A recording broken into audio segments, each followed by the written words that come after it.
Well, we all had the understanding that the dinosaurs were the most frightening giants roaming this planet. But did you know that some more creatures lived before them? Also, they were one of those deadliest creatures ever lived in their timeline. We were sure you did not know about these living beings, and today we're going to discuss those deadly creatures. But a little before that, welcome back to your favorite channel, Unveiling Wild. Here we're going to talk about wild things that no one else has an idea about. Today we're going to discuss about the top 10 most terrifying creatures that lived before the dinosaurs. So without wasting any more time, let's get started. Number 10. Helicoptrion. A genus of extinct eugonodont fish called Helicoptrion resembles sharks. Also, the majority of fossilized specimens consist of tooth whorls, or spirally arranged groups of an individual's teeth that were formerly lodged in the lower jaw. The skeleton of this most obsolete cartilaginous fish is unknown. In the Permian epoch, from the Artesian era of the Caesarean towards the Rhodian stage of the Guadeloupean, fossils of Helicoptrion have been discovered throughout a 20 million year period. There are many theories about its spiral toothy mold, but no one really knows. Many believe that the unique teeth arrangement may have served as a deshelling technique for hard-bodied cephalopods like nautiloids and ammonoids, as well as an adaptation for feeding on soft-bodied food. Moreover, Helicoptrion as well as other eugonodonts have cartilage-based skeletons, just as other chondrichthyran fish. As a result, as soon as the body started to rot, it disintegrated completely unless extraordinary circumstances prevented it. This made it even more challenging to make precise judgments on Helicoptrion's full body look. However, according to morphometric investigations, organisms of Helicoptrion that differ in the ratios of the upper, middle, and lower regions of the tooth crown are currently recognized as legitimate. Number 9 is Synognathus. So in the Middle Triassic, a species of huge cynodontian theropods called Synognathus existed. Synognathus cratorionatus is the only species from which it is known. A 1.2 meter long predator with a distribution in the southern hemisphere, Synognathus was linked to mammals. So far, South Africa, Argentina, Antarctica, and Namibia have all yielded fossils. These were giants, and this is an exaggeration as they had a large body and were approximately 1.2 meters, or you can say 3 feet 11 inches long from snout to wing. It possessed a very big head that may reach a length of 40 centimeters or 1 foot, complete with broad jaws and pointed fangs. Its forelimbs spread out in a more reptilian manner than its hind limbs, which were positioned squarely beneath the body. Moreover, there are certain extinct species surviving today that still exhibit this type of double gait. However, in Cynodontia, Synognathus was classified in a distinct family called Synognathidae from 1894 to 1895. The only known number of the Synognathidae family is Synognathus. Later, a subclade of the Eusynodontia was given the name Synognathia in honor of the genus. Number 8. Nathosaurus. What you see here is fossils of the prehistoric sauropterygian lizard genus Nathosaurus, which lived between 240 and 210 million years ago. Records of its existence have been found in North Africa, Europe, and China.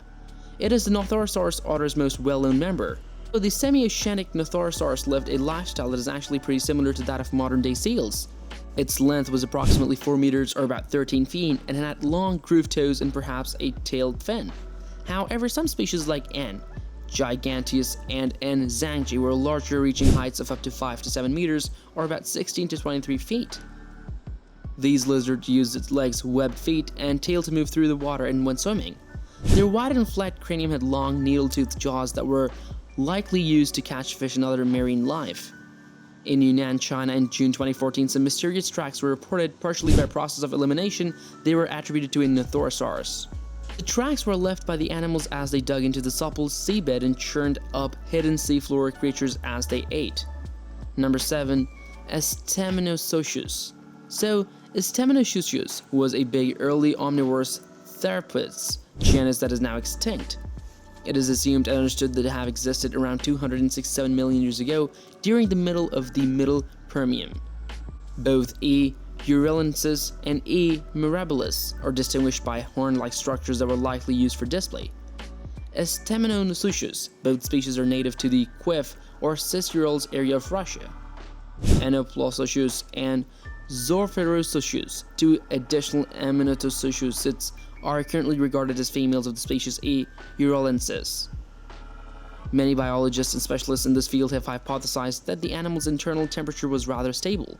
Its vast size and compact construction provided it with a low surface-to-volume ratio and a slow rate of temperature change, respectively. Gigantothermy is a phenomenon that most therapsids likely use to regulate their body temperatures. At number 6 is Helicoptrion saurophagus.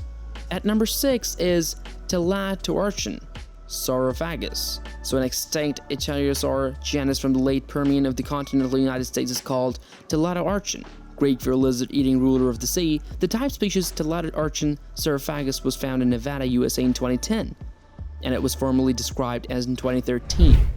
It is only known for one skeleton, the holotype FMNH PR3032, which includes a portion of the head, the vertebral column, the hip bones, and the hind fins. Number 5 is Enostrivia Alexander. So the largest gorgonopsians, or carnivorous therapsids, are found in the extinct genus Enostrivia.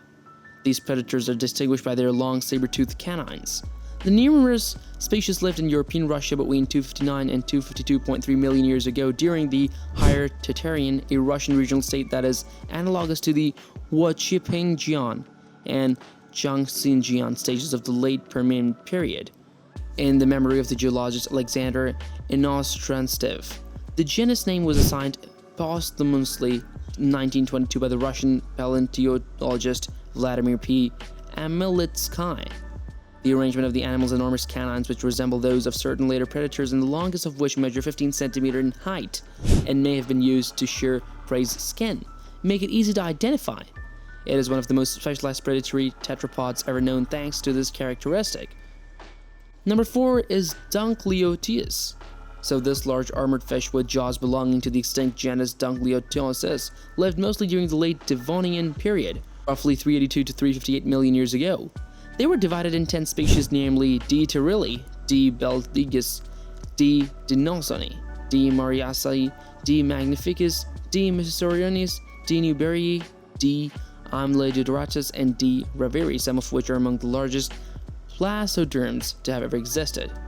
D. terrilli, the longest and best known species, can reach lengths of up to 8.79 meters or 28.8 feet and weights of up to 4.4 tons.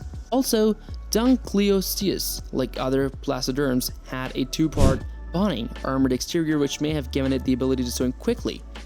Duncleostius has two pairs of pointed boning plates that create a bait-like structure in place of teeth. According to some current charts, Duncleostius and the majority of other placoderms may have been among the first vertebrates to internalize egg fertilization. Number 3 is Carnifex carolinensis. So crocodile morph, Socian from the Triassic period of North America is the extinct genus Carnifex. Zano et al. Published the first description of the genus in 2015, and they gave it the binomial Carnifex carolinensis, which translates to Carolina Butcher. The holotype cranium with skeleton NCSM 21558 and the associated humerus NCSM 21623 are the only type 2 specimens that are known. The samples from the 231 million year old Carnian formation of Penkin Formation. Carnifex would have been approximately 3 meters long and 1.5 meters tall based on the holotype, though it may have grown larger as the holotype wasn't fully developed. Number 2 is Dimitrodon. On its own, Dimitrodon means two measurements of teeth, but rather it was a genus of extinct cynopithects that coexisted with non-mammals during the early Permian or Silurian, approximately 295 to 272 million years ago. Also, it belongs to the Synognathus family, the huge neural spine sail on Dimitrodon's back, which is made up of extended spines extending from the vertebrae, so it's the most notable characteristic. It possessed a tall, curving cranium with white teeth of various sizes arranged along the jaws and moved on four legs. The bulk of fossils have been discovered in the southwest of the United States, mostly in a geological formation known as the Red Beds of Texas and Oklahoma. German fossils have lately been discovered. Since the genus was initially established in 1878, more than a dozen species have been identified. Number 1 is Baritala Sushus, Tepani. So an ancient genus of Urothorosid archaeosauriforms called Baritala Sushus were discovered in India's Middle Triassic Yarapali Formation. It only has one species. Baritala Sushus Tepani, which is only known from its holotype and paratype, which are made up of both tooth-bearing cranial fragments, maxillary and possibly premaxial, at least 17 prescaral vertebrae, ribs, and probable intercentra, as well as fragmentary pectoral and pelvic griddles, a femur, a tibiofibular elements. Understanding the Eurapelli formation's age as well as the Erythrosuchid's global distribution at the time of its extinction depended on the discovery and characterization of this taxon. And that concludes today's video. You won't be let down, so keep an eye out for our next entertaining videos like this. Leave a like if you learned something new and subscribe to the channel for more incredible videos like this. I'll see you in the following video.